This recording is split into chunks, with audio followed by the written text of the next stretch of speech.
Nous sommes à Giverny, au bord de l'Epte. Claude Monet peindra ici quelques 250 toiles célèbres dans le monde entier.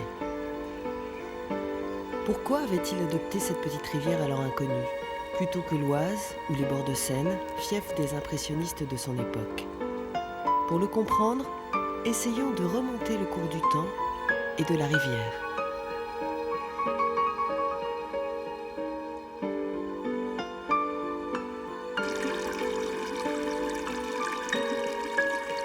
Au début coulait l'Epte, qui déjà prenait sa source à quelques lieues de Forges-les-Eaux.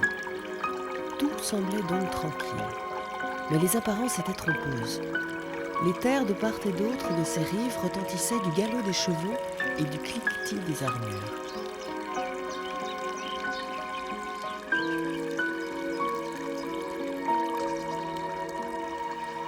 En ce temps-là, les poissons n'avaient d'autres prédateurs qu'eux-mêmes, à de rares exceptions près, car les paysans n'osaient s'aventurer en dehors de leur fermage, tandis que les ducs normands se disputaient la région.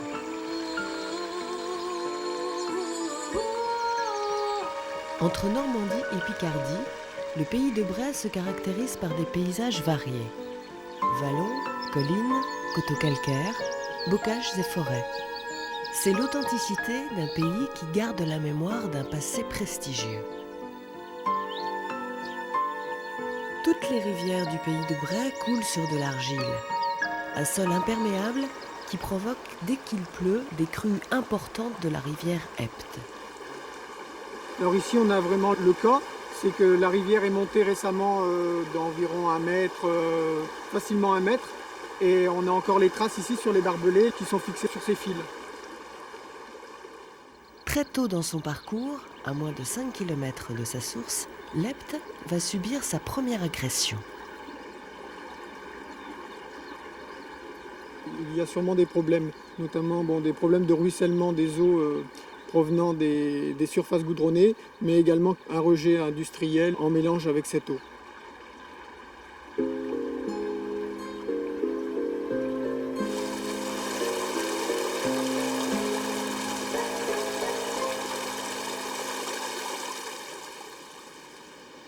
L'Epte coule sur un substrat argileux, c'est-à-dire qu'à chaque épisode pluvieux, l'eau charrie énormément de limon, d'argile. C'est ce qui lui donne cette couleur actuelle. Donc c'est généralement brun rougeâtre.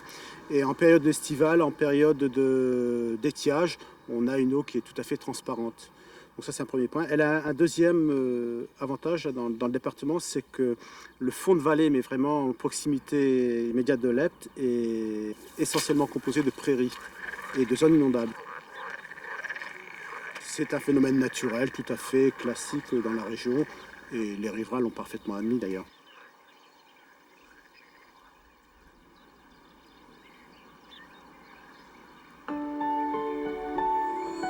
Gorgées d'eau, les zones humides se forment dans les dépressions naturelles du terrain.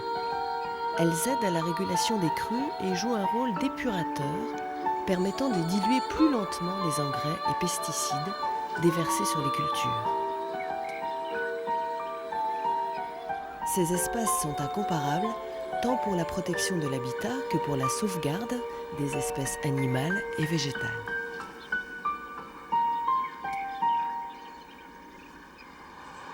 Ici, à l'amont de la route, on s'aperçoit qu'on a encore des herbages en bordure de rivière, avec une végétation rivulaire très importante. On a notamment de l'aulne, des espèces régionales, du saule marceau et puis du charme. Et alors qu'à l'aval de la route, on a encore les herbages, mais déjà on a attaqué l'écosystème aquatique. On a supprimé toute la végétation rivulaire.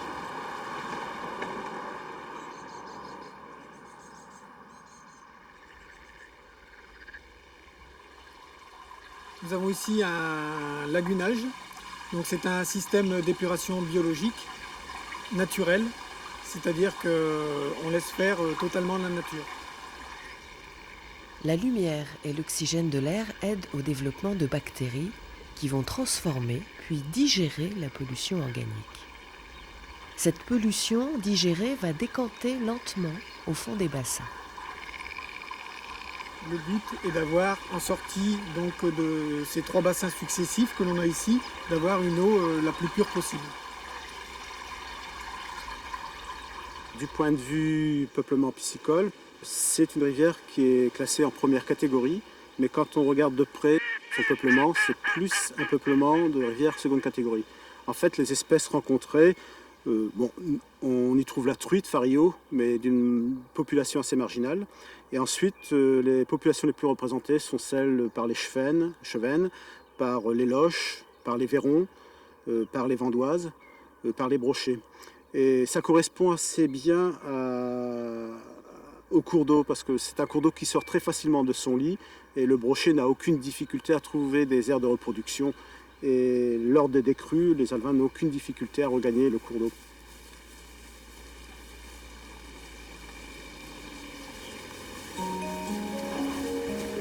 Le lit de Lepte est essentiellement composé de sable et de substrat, dont la granulométrie ne correspond pas aux besoins de la truite fario.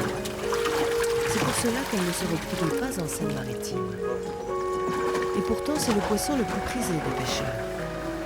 Il faut donc réempoisonner régulièrement si on veut la pêcher.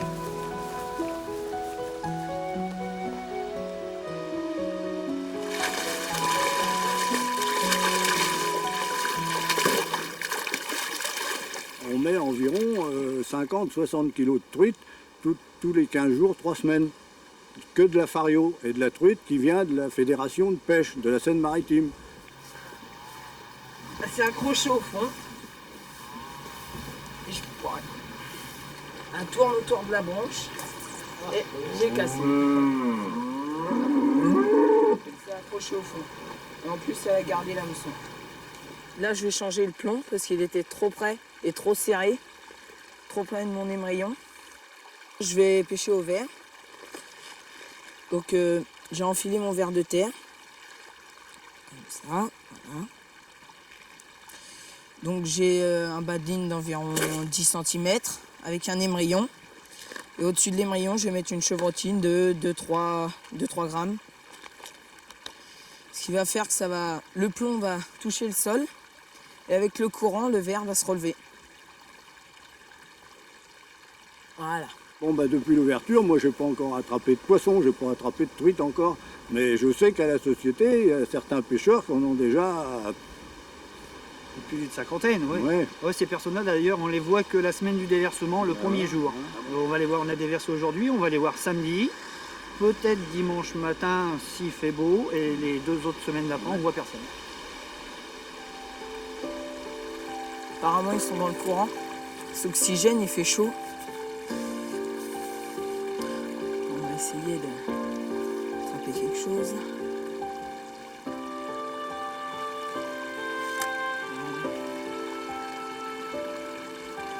J'ai commencé à pêcher parce que mon oncle il pêchait. Il m'a emmené 2-3 fois. Et puis ça m'a plu. Puis moi qui n'étais pas trop patient, en fin de compte, j'ai appris à être patient en pêchant. Et puis ça fait maintenant 2 ans que je reprends mon permis pour aller pêcher. Ah oui, une touche. Je l'ai vue. Elle a pris. Allez. Ah, elle vient chercher. Aïe, elle l'a. Voilà. Donc là, on voit le fil tendu. Donc on la laisse manger parce qu'il y avait quand même un bon verre. Puis on garde bien le contact pour pas la perdre, pour être toujours sûr. Encore une touche. Je vais ramener ferré. Voilà, elle est au bout. Donc là, elle tire bien.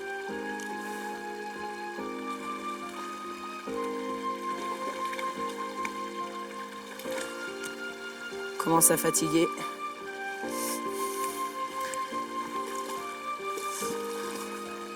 Je laisse bien hors de l'eau et hop.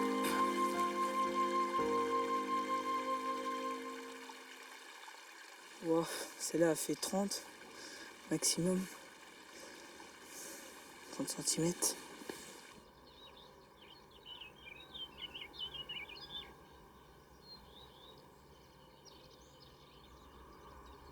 Une des caractéristiques du pays de Bray, c'est justement son bocage.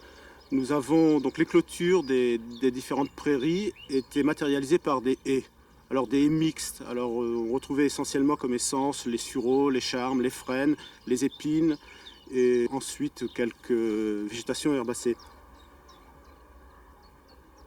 Les haies ont un potentiel d'assimilation, de ralentissement des vitesses d'écoulement lors des pluies, alors que quand celles-ci disparaissent, nous assistons à une accélération des vitesses d'écoulement, de ruissellement, et donc ces eaux regagnent plus rapidement les ruisseaux qui drainent habituellement les eaux de pluviales.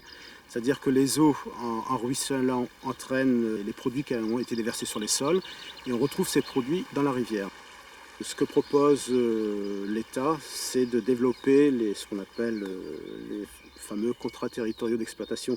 En fait, ce sont des contrats qui visent à repenser les pratiques culturelles, voire réimplanter des zones capables de limiter les écoulements des eaux ou d'assimiler les excès d'eau, voire l'implantation de haies ou d'autres, de recréer un maillage qu'on a mis une trentaine d'années à détruire. Là, les arbres ont été coupés à l'automne dernier et d'ici quelques années, nous aurons des arbres touffus et dans lesquels on retrouvera donc toute une série d'espèces d'oiseaux, d'insectes. Ce qui est intéressant dans l'exploitation de cette haie, c'est que l'agriculteur la maintient et la maintient surtout dans la culture locale. Et en fait, cette haie va s'intégrer, comme les nombreuses haies bocagères du site, va s'intégrer dans le patrimoine du Pays de Bray.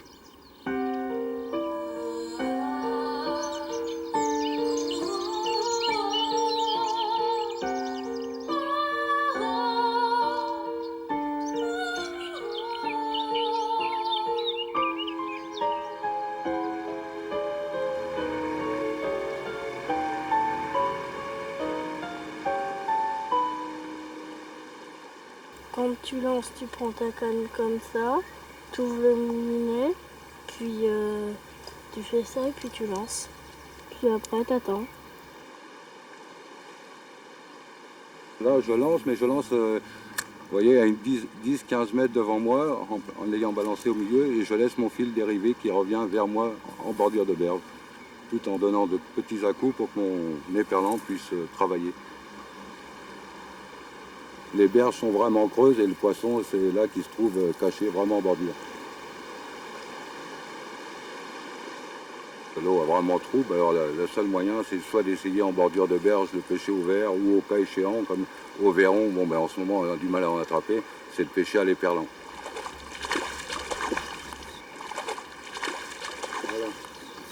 Voilà, elle revient vers moi tout doucement, là. Elle remonte.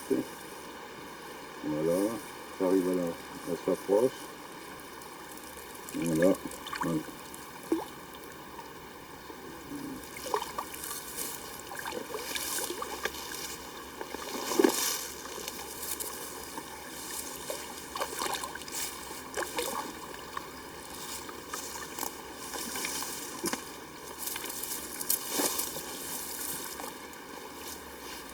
Je suis étonné parce qu'en général, bon, ben, quand l'eau est vraiment trouble comme ça, ce qu'il y a, c'est qu'on les trouve sur la bordure et puis logiquement on les attrape au vert. Mais là, bon, j'étais surpris, c'est que je l'ai attrapé quand même à l'éperlan. Quand on trouve comme ça, étant donné que l'éperlan est beaucoup plus clair, ça, elle le voit mieux. Et si on a la chance de passer vraiment auprès, bon, ben, elle peut venir la chercher comme ça a été le cas là.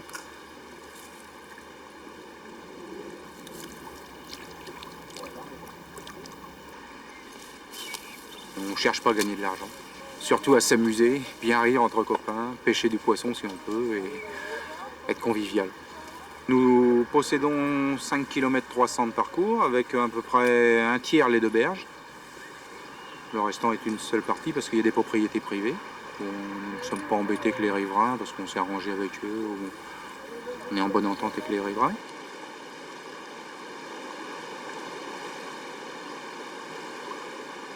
Et on pratique aussi des prix très intéressants pour les enfants. On a même établi à l'association 2 tarifs pour les moins de 16 ans, je crois, de 10 à 16 et pour les moins de 10 ans encore. Et là, je crois, de 10 à 16, ça doit être 350 francs, ça doit être 250 francs pour les moins de 10 ans. Mais alors, tout compris, quoi. Comme ça, franchement, c'est pas une question d'argent. Les enfants qui peuvent venir pêcher peuvent venir. Hein, et ça marche. Et ça marche.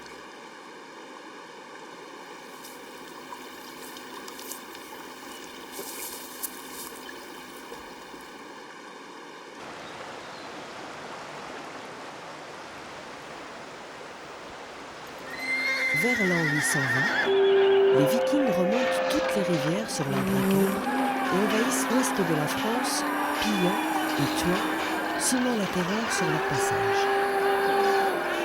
Ils vont régner sur la région en seigneurs sanguinaires pendant près d'un siècle. En l'an 911, le roi Charles III, dit le Simple, conclut un traité avec le chef viking Rollo pour arrêter massacres et pillages. De part et d'autre de la rivière Epte, chaque camp, méfiant, est accompagné de son armée. Charles III cède aux Northmen, les hommes du Nord, cette terre qui devient la Normandie et dont l'Epte est une des frontières.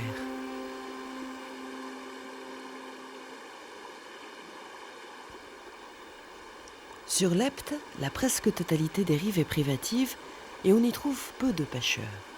Les associations de pêche, donc tous les autres pêcheurs, se partagent à peine 10% du linéaire. Ici, ce qui se passe, c'est qu'on s'entend très bien parce qu'on a tous la même philosophie, la même pêche, c'est-à-dire la pêche à la mouche. C'est un parcours privé, on n'est pas très nombreux et je préfère ça à des associations de pêche où ils sont 80-90 pêcheurs. Alors, ça ne veut pas dire que c'est une pêche de riches. Sur un parcours privé, non, pas du tout. Souvent, dans les sociétés de pêche, faut qu'ils fassent leurs 400 truites dans l'année, quoi. C'est ça, quoi. On n'a pas du tout la même approche de la pêche. C'est pas très bon pour pêcher à la mouche, là. Avec toutes les pluies qu'il y a eu. Malheureusement, ça va être la bredouille.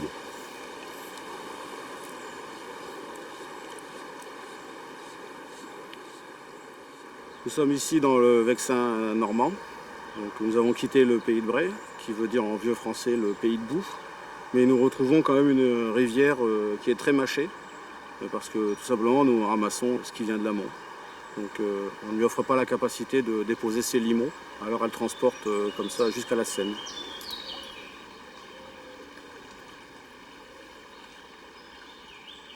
Nous avons le problème de pollution dû à des stations d'épuration qui ne fonctionnent pas, ou très mal, et à des villes et des villages qui n'en sont pas du tout équipés. Tout ce qu'on veut et ce qu'on imagine va encore à la rivière. Il y a, tout au moins sur la ville de Gisors, qui est quand même pour l'instant le plus gros pollueur, une construction de la station qui est démarrée.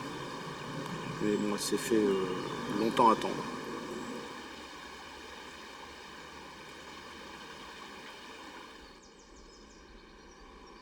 On a eu un aménagement de berge qui a été fait là, c'est un mur en béton avec quelques pierres apparentes pour faire joli. Donc les sous-berges, il n'y a plus rien, les poissons ils vont où ils peuvent, ils essayent d'aller en face. Normalement on devrait laisser des berges avec des aménagements, des plantations, des choses pour que ça reste avec des racines pour enraciner les berges et faire des caches à poissons sous les berges.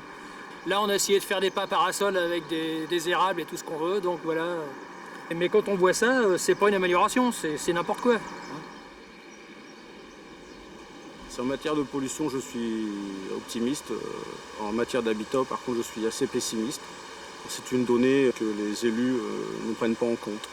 On voit lors des différents aménagements qui sont effectués par les syndicats ou par les propriétaires que tous ces aménagements sont a priori strictement humains. Donc pour éviter les inondations, pour éviter de perdre du terrain, donc des réfections de berges matérialisées, en dur, bétonnées. On refait des vannages alors qu'il est préconisé d'ouvrir au maximum pour descendre le niveau d'eau au maximum afin de dénoyer les zones de reproduction, les zones de nourrissage, les zones pour les juvéniles. Il y a beaucoup de barrages sur l'Epte, des barrages importants. Il y a des zones où il y a 2 mètres 50, 3 mètres d'eau qui sont des zones complètement inaptes à la production de truites. Néanmoins, il y a quand même quelques particuliers, propriétaires privés qui eux, semblent faire autre chose et semblent vouloir faire des aménagements qui soient plus propices à restaurer la rivière. Mais c'est malheureusement une minorité.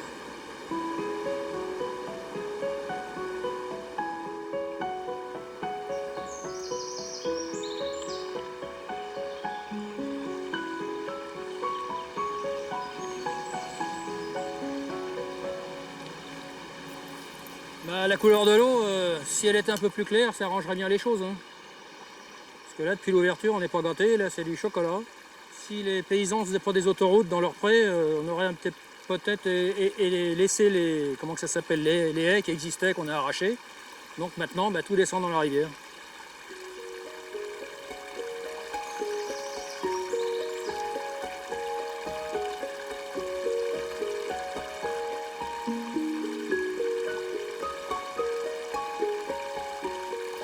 Ah, ça y est, elle était là.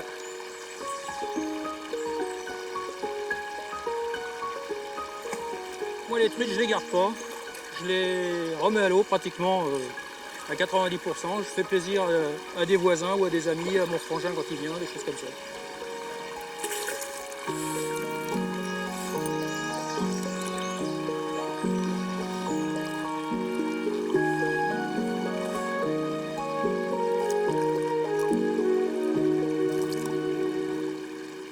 Allez, tourne chez toi. C'est parti.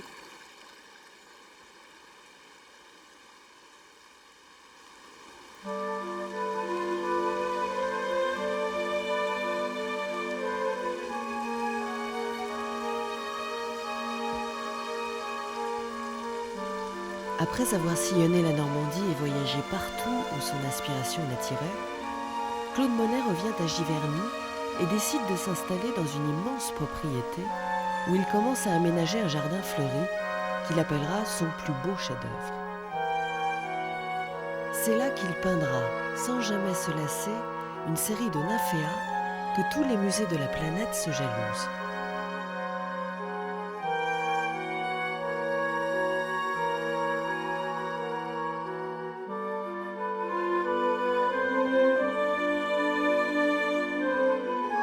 Le 5 décembre 1896, son ami Georges Clemenceau à son chevet, Claude Monet s'éteint dans sa belle maison de Giverny, au bord de l'Epte.